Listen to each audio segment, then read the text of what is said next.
కోరుట్ల పట్టణంలో విలేకరుల సమావేశం ఏర్పాటు చేయడం జరిగింది. ముఖ్యంగా గౌరవ కోరుట్ల శాసనసభ్యులు కల్వకుంట్ల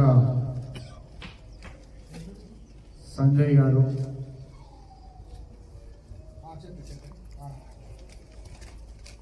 ముఖ్యమంత్రి రేవంత్ రెడ్డి గారు ఇచ్చినటువంటి సీఎం రిలీఫ్ ఫండ్ చెక్లను పంచుకుంటూ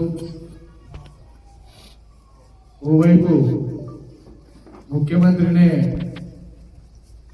విమర్శించడం ఏదో గొప్ప అనుకుంటూ మా కోరుట్ల ఎమ్మెల్యే కల్వకుంట్ల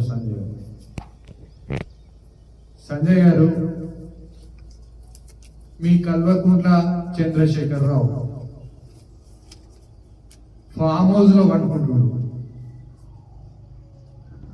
పండుకొని అసెంబ్లీలో నెల నెల జీతం తీసుకుంటూ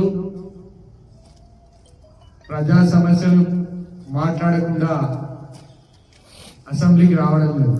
నీకు అడిగే దమ్ముందా చంద్రశేఖరరావు? ఎందుకు వస్తున్నాడు మన అసెంబ్లీకి? నీకు అడిగే దమ్ముందా సంజయ్? మీ వాడు కదా కలవకుండా, మీరు కలవకుండానే వాళ్ళకి కలవకుంటారు. మరి అడిగే దమ్ముందా సంజయ్? నేను అడుగుతాను.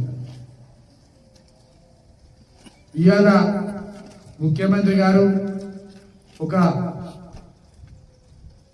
సినిమా షూటింగ్ లో ఏదైతే షూటింగ్ లెక్క ఏదో మన రోడ్ షో లెక్క వచ్చి సినిమా థియేటర్కి వచ్చి సినిమా చూస్తున్నటువంటి ఒక యాక్టర్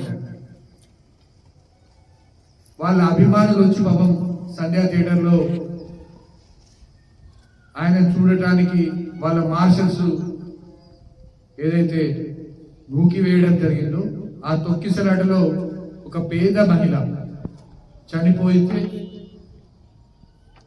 మీకు పేద మహిళ, చనిపోయిన మహిళను పరామర్శించే దిక్కు లేదు. కానీ సినిమా యాక్టర్ జైలుకి వెళ్ళి అనేదో బాగా మాట్లాడుతున్నారు. కల్వకుంట్లలో కొండగట్టులో ఎంతో మంది బస్సు యాక్సిడెంట్ లో చనిపోతే చంద్రశేఖరరావు ఒక ముఖ్యమంత్రి, కల్వకుంట్ల చంద్రశేఖరరావు ముఖ్యమంత్రిగా ఉండి ఎందుకు రాలేదు సంజయ్? ప్రజలు కాదు, మన ప్రజలు కాదు, తెలంగాణ ప్రజలు కాదు వాళ్ళు చనిపోయింది, పేదోళ్ళు కాదు వాళ్ళు చనిపోయింది. మరి సినిమా యాక్టర్ హరికృష్ణ చనిపోతే వాళ్ళ ఇంటికి పోయారు, సినిమా యాక్టర్ కృష్ణ చనిపోతే వాళ్ళ ఇంటికి పోయారు చంద్రశేఖరరావు. అంటే పేదోళ్ళకి ఒక నీతి, మీరు ఉన్నోరు కోరుంటియా తెలంగాణ కోసం అని. ఇప్పుడేమో వాళ్ళు చనిపోతే వాళ్ళ దగ్గర పోయారు. మరి తెలంగాణ వాళ్ళు చనిపోతే కొండగట్టు కాడ అంతమంది చనిపోతే ఎందుకు రాలేదు సంజయ్ చెప్పు? ఇవి మీరు చేస్తే నీతి, మంది చేస్తే నీతి కాదు. అవునా? మీరు బాగా అతిగా మాట్లాడుతున్నారు. ప్రతిదాని రాష్ట్రంలో ప్రతిదాని గురించి ఏదో నేనేదో హీరోని అవుదాం అనుకుంటున్నావు. ఇక్కడ కోరుట్ల ప్రజలు అందరు నవ్వుకుంటున్నారు నీ మాటల నుంచి. ఇసొంటో నా ఎమ్మెల్యేని గెలిపించిందని అంటున్నారు. ఏదో 15 రోజులు అసెంబ్లీ నడిచిందట, అక్కడ హైదరాబాద్ ఉన్నాడట, ఇక్కడికి రాలేకపోయినట. మళ్ళా సీఎం ఇచ్చినటువంటి చెక్కులు తీసుకొచ్చి పంచుడు, మళ్ళీ హైదరాబాద్ తిట్టుడు పోడు. నీది ఇదే పని. ఇప్పటికైనా సంజయ్ నువ్వు కొంచెం మారు.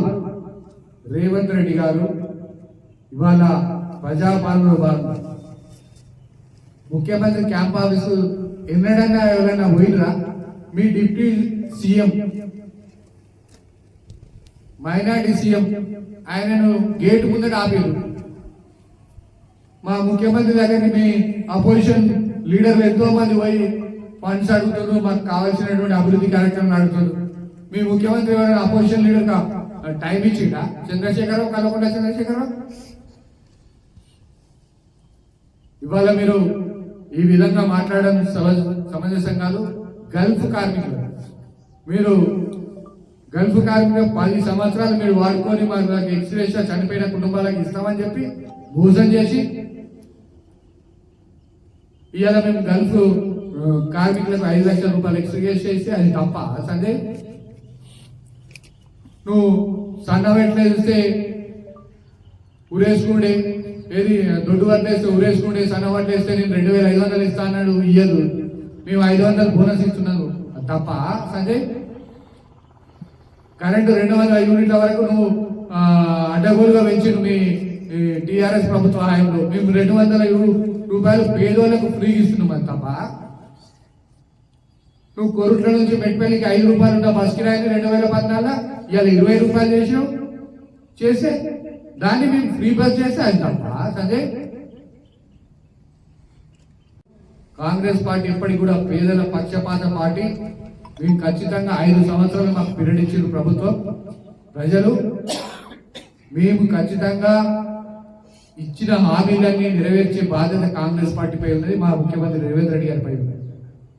ఇవాళ పేద మహిళల గురించి మాట్లాడితే మీకు కనీసం ఇంగిత జ్ఞానం మీరు ఎన్నడైనా మాట్లాడినా మహిళ చనిపోయిన మహిళ గురించి మీ కల్వకుండా చంద్రశేఖరరావు ఎన్నడైనా వచ్చింది ఆడికి వాళ్ళ గురించి మాట్లాడిందా? సినిమా యాక్టర్ల గురించి మాట్లాడతారు మీరు. ఇవాళ ఎప్పుడు కూడా ఆ ఇన్సిడెంట్ ఉన్నది. ఇప్పటికి కూడా పాపం పిల్లగాడు అబ్బాయి కోమాలో ఉన్నాడు. కనీసం ఇంగిత జ్ఞానం లేదు. ఎంతో యాక్టర్ గురించి మాట్లాడతాడు సంజయ్.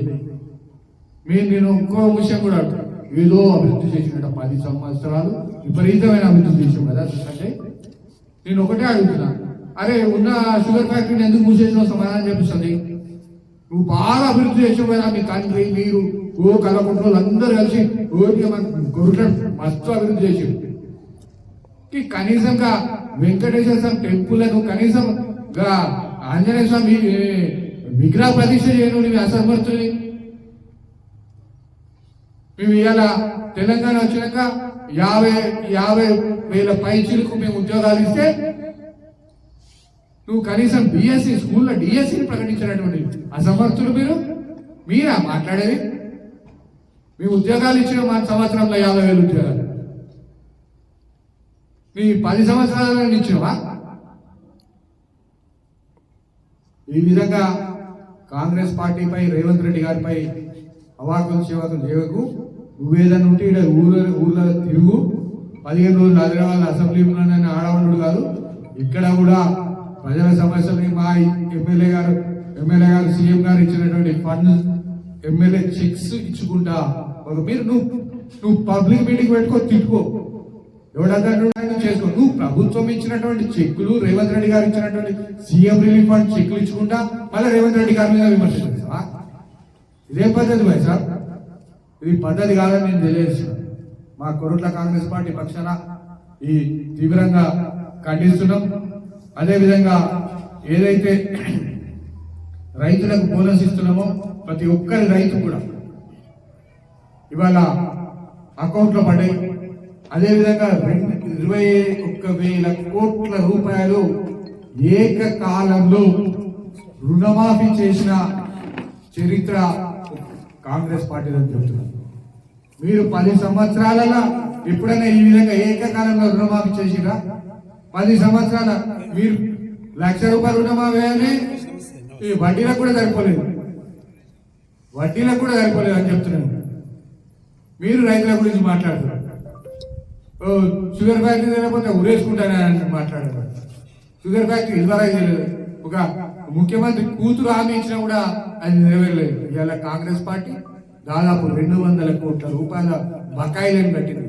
తెలుసుకో సార్, నేను కావలిస్తే నువ్వు సీఎం ఆఫీస్ పోతావు కదా సీఎం రిలీఫ్ ఫండ్ల కోసం, నువ్వు అది కూడా తెలుసుకో. షుగర్ ఫ్యాక్టరీకి 200 రూపాయల బకాయిలు కట్టిరా కట్టలేదు.